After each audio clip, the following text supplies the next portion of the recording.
নমস্কার বন্ধুরা, সবাই কেমন আছো? আশা করছি সবাই ভালো আছো, সুস্থ আছো। এখন ঘড়ির সময় বিকাল 4টে। তো বড়মশাইকে বললাম কিছু খেতে ইচ্ছা করছে। তো প্রথমে ভেবেছিলাম বাড়িতেই কিছু বানিয়ে খাবো। তারপরে বড়মশাই বলল ঠিক আছে, তাহলে বাড়িতে আজকে একটু পিৎজা পার্টি হয়ে যাক। তো দিনটাও কিন্তু খুব সুন্দর, তার কারণ বিকাল থেকে ঝিমঝিম করে বৃষ্টি পড়ছে, বেশ ভালোই। তো বড়মশাইয়ের জন্য একটা আলাদা পিৎজা আর আমার জন্য একটা আলাদা পিৎজা। তো আমি যে পিৎজাটা খেতে পছন্দ করি সেটা বেবিকর্ন দিয়ে অর্ডার করেছে, আর বড়মশাইয়ের এখানে ক্যাপসিকাম দিয়ে।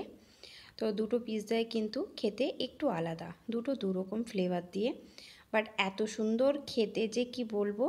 তো বড়মশাই যেটা অর্ডার করেছিল সেটার থেকে আমার কাছ থেকে 2 পিস খেয়েছে, তো আমি ওর কাছ থেকে 2 পিস খেয়েছি, মানে মিলমিশ করে আমরা খেয়েছি। তো এত ভালো লেগেছে পিৎজাগুলো খেতে, খুব সুন্দর। আর এখানে পিৎজাটা খুব সুন্দরভাবে বানায়, যেখান থেকে আমরা বেশিরভাগ খেয়ে থাকি, খুব সুন্দর।